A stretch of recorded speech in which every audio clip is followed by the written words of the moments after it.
It's time now for Countywide, a special presentation of Yavapai Broadcasting News. Join Paul David and Kyle Benedict as they talk with our community's leaders, newsmakers, and people in the know.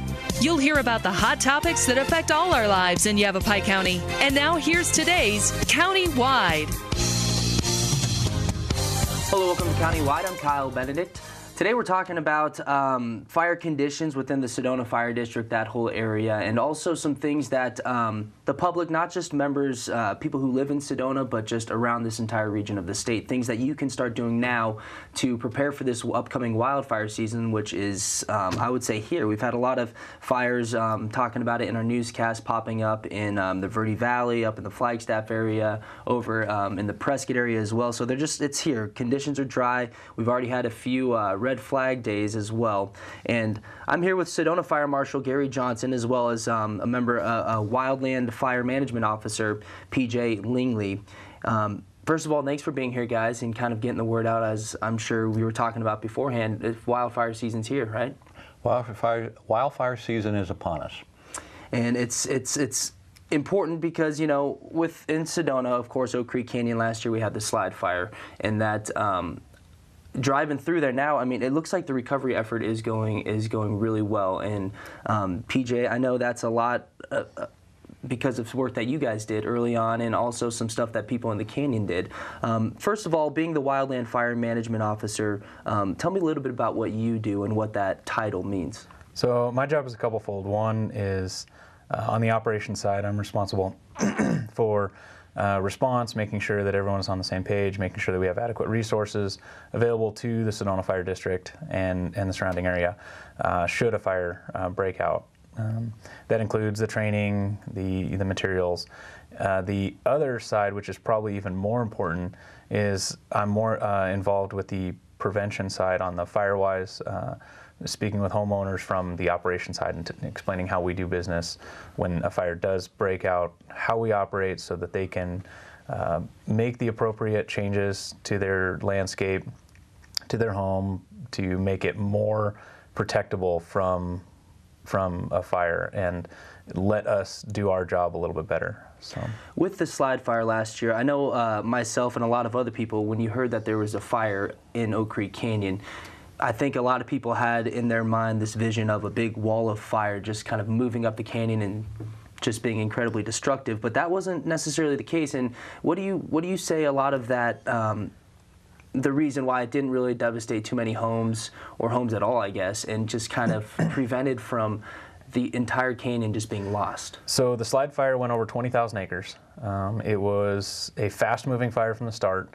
Started just north of Slide Rock, and it started actually burning in the grass in that area, which is Oak Creek Canyon has a myriad of different fuel types, and the western side of the canyon is a little more lush. The eastern side is a little drier. It started on the western side, and what really prevented any of the major catastrophe, the major wall of fire like you're talking about, is that terrain and the fuels. And part of that is that it's very steep, and few spots it actually rock bluffs out, so the fire did make a few runs in some of the steeper areas where there's continuous fuel, although it did run into those rock bluffs and decrease in intensity. Probably the largest factor was the prep work that had been done by the homeowners, by the Forest Service, by us, Sedona Fire District, in preparation, knowing that fire was coming eventually.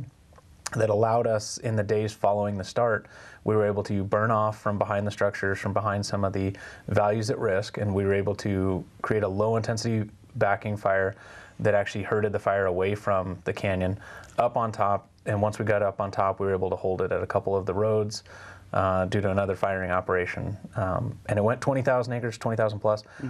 But as far as resource management, we were able to protect the watershed in a very good way. And we didn't lose a single structure. We didn't lose any firefighters, and I believe there was only one injury on the entire fire. And driving through the canyon now, if you aren't familiar with where the fire actually started and some of the main areas in the canyon that it burnt, I don't know if you would be able to realize that there was a fire there. I mean, the recovery, there's grass and everything growing, and what's some of the work that was done to make sure that happened? So immediately following the fire, actually during the fire, the restoration project begins, and it's called a BAER team, B-A-E-R, which is Burned Area Emergency Rehab. And what they do is they come in and they immediately look at the watershed issues. In Oak Creek Canyon, we had a very high risk for flooding, high risk for watershed damage, endangered species mitigation. So what was done was we needed to shore up that watershed. A lot of stuff was done via aerial drops with helicopters. We brought in, the national team brought in a bunch of retention material, basically straw to hold the material down. It was reseeded. We really lucked out that the timing that the monsoon came shortly thereafter, which is a great watering program, got that back in place. And then we didn't get the torrential rains in big numbers. We saw a few thunderstorms, but nothing that really impacted us too bad, so we didn't get the big wash off, and it was able to hold everything in place. Yeah, I mean, it's looking great, that whole area through there. Talking about right now, Gary, as far as fire conditions within the Sedona Fire District, how do they compare right now to years in the past? Well, they seem to be very, very similar, and I would want to say on track. And of course, one of the challenges that we deal with is that, look at this morning, how cold it was. You know, so you can kind of see where it kind of gives us a mixed message. The last few days, I've been outside, extremely windy, which means it's going to start the drying out process. So a lot of these conditions are going to vary somewhat as we approach. And if we luck out, we get some rain, you know, it may push it back a little bit. If we don't, it may bring it forward a little bit. I suspect, based on prior history, last 3 or 4 years, most likely middle of May, you're going to see some significant fire restrictions come into play, because that's typically when it starts to peak. And of course, that'll be evaluated. We go along with the Forest Service, and, you know, because they have the expertise where they're able to, give us that information. But I suspect that most likely the middle of May, you'll start to see fire restrictions come into play. The level of them will just depend on what's happening. And one of the factors that come into play that people may not realize is that humans start fires. It seems like this time of year conditions, they change frequently. I mean, it's one day you have a day like today where it's cold in the morning, and then tomorrow it could be warm, dry, red flag day. How important is it that people pay attention to the current conditions and restrictions that may be in place? Well, when restrictions come in place, that becomes critical. But I think that one of the things that folks need to realize is that we're all in this together. And something as simple as, PJ made a good point. He used that word continuous fuel when we're talking about the slide fire. That's exactly what we talk about when folks need to prepare, that continuous fuel. If you walk around your home, or you walk around your property, do you have continuous fuel that's going to bring it right into your house? Think of it as a wick. Those are some of the challenges. And this is the time that you should be looking at that and making that, clean that up, make that happen. Your home and your property, this time of year, I want to say by mid-May, it needs to be as clean as it's going to be, because you talked about that fire front. Think of embers. Back in 2006, when we had the La Barranca fire, our guys were on Jack's Canyon Road, and they were holding the fire at the road. Unfortunately, the embers spotted on the other side of the road, and then they had to reposition. The embers are what that challenge is. So if you're able to take that and clean your home up and make it that, as clean as it can be, it may prevent that small ember fire turning into a larger fire. Great. Well, we're going to take our first break already. As you mentioned, things people can start doing now, clearing that debris away from their home, as well as other things. We'll talk about some more of those and what you can do to help the firefighters out in case your home is threatened by a wildfire, and just to keep your property safe. So we'll talk about that here in a couple minutes.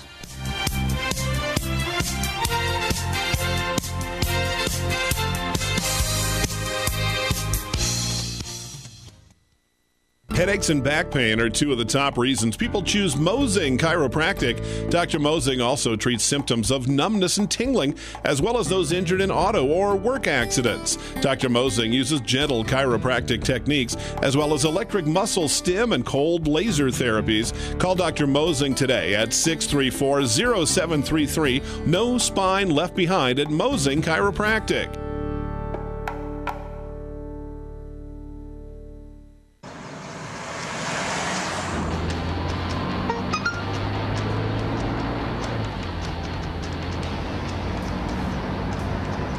The average text takes your eyes off the road for nearly 5 seconds.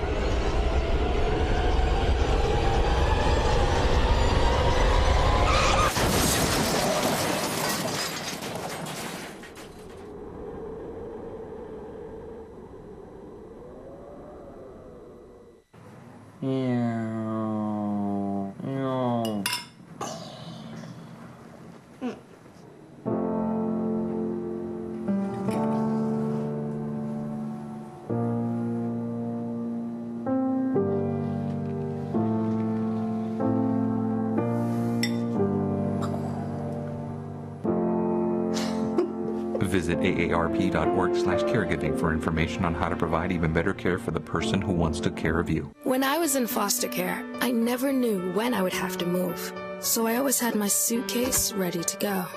Then one day, I was adopted. My new parents opened their hearts and home to me. My parents cook my favorite breakfast for me every morning. My parents take me on trips I never thought I would go on. They gave me a home and an even better reason to use that suitcase.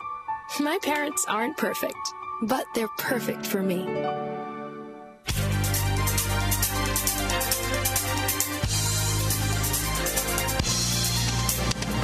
Welcome back to Countywide. I'm Kyle Benedict, joined with Sedona Fire Marshal Gary Johnson and Wildland Fire Management Officer PJ Lingley. Gary, you talked about before we went to break the importance of people clearing out those fuels from around their home and creating defensible space, if you will. For people who might not maybe hear that term all the time but don't really know exactly what that means, can you explain defensible space? Sure. Defensible space is basically where you're developing a barrier around your home to make it fire difficult for fire to get from, let's say, out into the wildfire area or wherever into your home. So when you think about that, you know, just think about if you walked around your home, start with the first 10 feet. Okay, if a fire started out by the street, for example, I live in a subdivision that's got streets. Okay, so if a fire started out the street, how is it going to get to my home? If I have continuous fuel that's going to bring it right up to my house, then I need to break that fuel up. Now, that doesn't mean that you have to cut all your trees down and pull all your vegetation around and make it one big parking lot. But the idea is, how do you break up that continuity? Because, you know, we've all seen during fire season, we'll see where the fire's advancing, we'll see those videos of that. But you think about how can we break that up? And what that helps, it does two things. Number one, that pre-action helps us when we get on the scene. And remember, you're doing a lot of things so that we can better help you. So when we get there, we can go, yes, this house is clearly defendable. Oh, we need to do a little bit of cleanup. We don't know how much time we have. We may have 5 minutes. We may have days. The slide fire is a good example. Look what happened down in the canyon right off the bat, right? A lot of folks didn't have hardly any time. On the other, up on top in Kachina and some of those other subdivisions, they had days. They were put on alert. Fortunately, they weren't evacuated. But the idea being is that what can you do up front? So I always encourage folks to just start with around their house. You know, pine needles on the roof, clean out the gutters. You're going on vacation, take anything that's combustible, those cushions, put them in the garage or put them somewhere. Have a garden hose at every spigot so that if we came up and I saw a small little spot fire in your backyard, I don't have to set my truck up. I can grab your hose with that little nozzle, put that fire out. So some of the things, these are things that all help us. But if you can be proactive and continue to clean your home. One of the things that the fire departments provide, Sedona Fire District will gladly come out, set up an appointment with you, do an evaluation, and give you recommendations of things that you can do. And there's more than one way to make it happen. A lot of people go, oh, it's cutting all the trees down. No, it's not. But it's clearly trimming them up because fire on the ground gets into the trees. Now we've got the potential that fire is going to want to travel. So those are some of the things that we make happen. We've got information we can provide them. We can walk it, give you ideas. And, you know, I don't know about you, but, you know, if you're kind of like proactive and that a lot of times things don't happen, you know, Murphy doesn't get involved. And we've all been there with something as simple as, you know, you don't get gas for some reason and all of a sudden in the middle of the night you got to go somewhere. You got to stop, get gas, make things happen. Whereas if you're proactive, that's going to help you and in turn help us. Now, from PJ, one of the guys there helping defend these homes, and for homes that are maybe more in a more rural area, how important and how does it help you guys protecting a home that has created that defensible space? What does that help you guys out with? So first and foremost is the obvious. It's just more efficient. I mean, we can actually go in and if everyone in a neighborhood or in an area has prepped and made the necessary changes, then we can go in, make minimal adjustment, and be ready when the fire hits.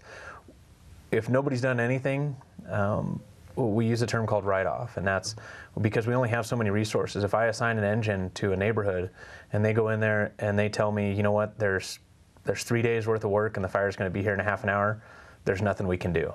And what they'll do is we can't keep our guys at risk. And so we're all acutely aware of how dangerous wildland firefighting is.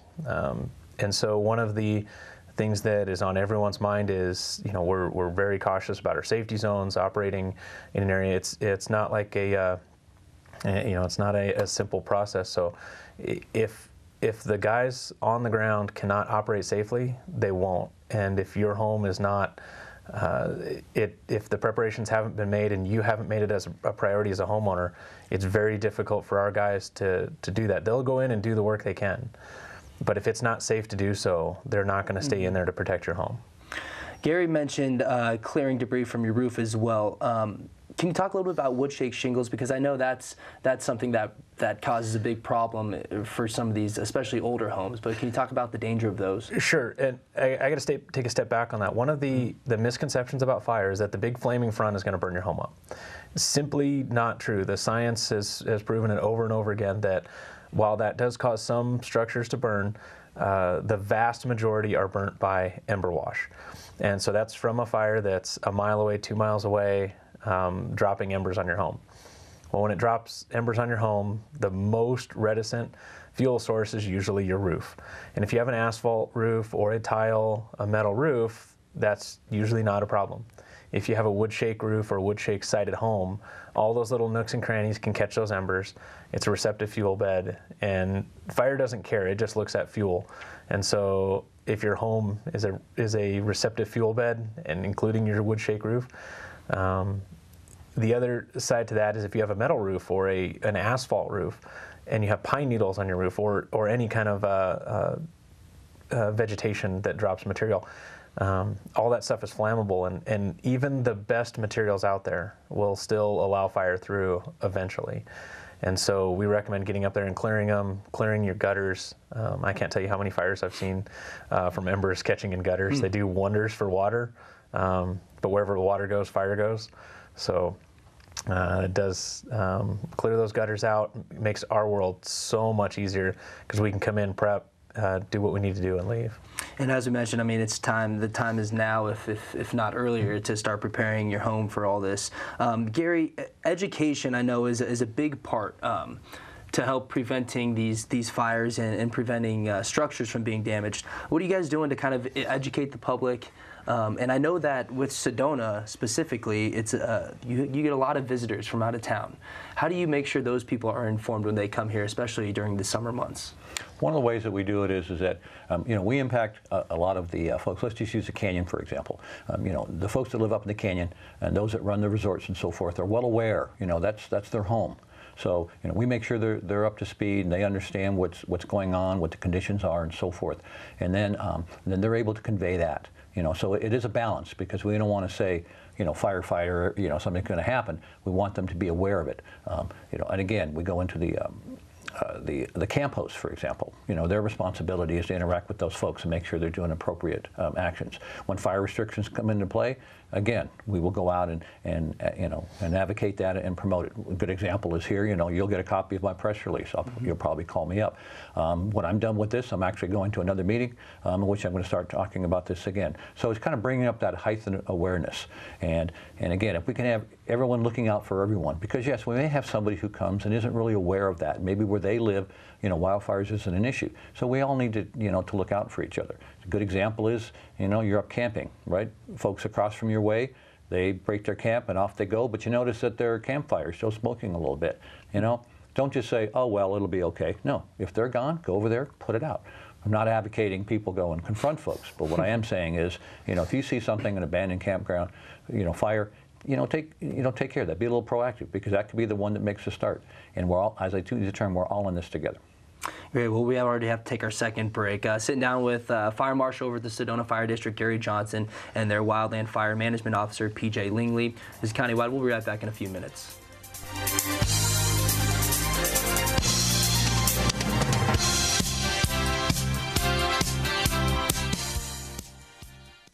Went in for the interview. Oh, yeah, of course. All right, we got your personal references, your resume, high school diploma or equivalent.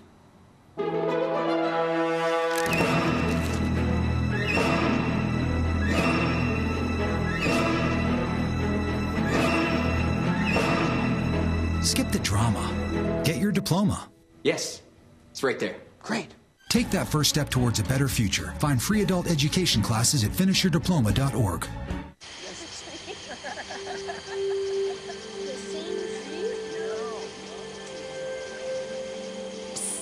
They're coming.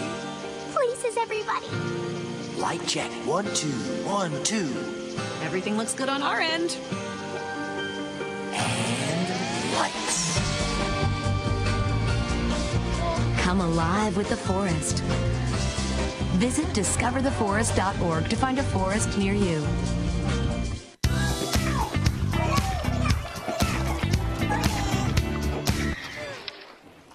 Looks like it's done.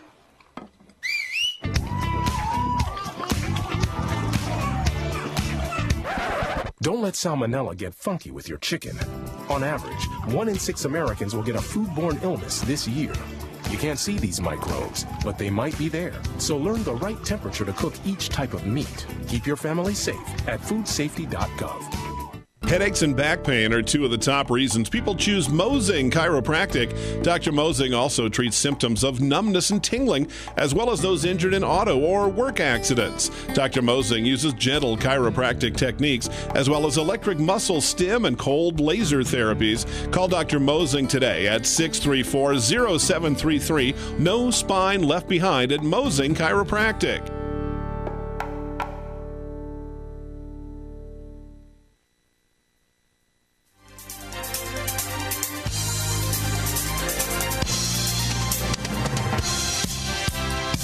Welcome back to the program. We're talking about just how to prepare yourself for this upcoming wildfire season. Actually, I guess the wildfire season that is here already. We were talking about defensible space and clearing all of that that debris around your home and things that can kind of catch fire and help move that fire along. Gary, telling people to get rid of all this stuff, how can they go about that? Well, there's a couple of ways. Currently, the Sedona Fire District and the surrounding fire districts offer burn permits. Now, there are conditions that you need to follow. Typically, they'll most likely be suspended about mid-May when the fire restrictions come into play. Another avenue is Yavapai County over at Camp Verde allows for you to take your combustible waste. This isn't trash. This is your cuttings and so forth, free of charge. So there's an option for you to haul it away. Also, at the end of May, the City of Sedona and the Sedona Fire District will have a free cleanup weekend where people will be able to bring their stuff and properly dispose of it. Because that is a big challenge. Okay, so I've done all this work, I've all cut it. What can I do? Many subdivisions, like mine, for example, has a cleanup week where they bring dumpsters in and people can actually clean up and do things, not just necessarily combustible items, but also some trash. So these are all things that you can look at to be a little more proactive, in when you're doing some of your items. Can people go to your website and kind of look up some more information about all this? Yeah, when as it gets a little closer for us, it'll end up on our website. It'll have the information for the clean out. Obviously, I'll be issuing a press release and it'll be put out. In addition, the Yavapai County's website has information on the availability as well. Okay, and then SedonaFire.org is the website for the Sedona Fire District. Thank you both for being here today, kind of going fast, a lot to cover, and yeah, keep up everything and the good work, and hopefully we can get the word out there and help prevent another major fire moving through the area. So that's going to do it for today's Countywide. I'm Kyle Benedict, and we'll see you guys next time.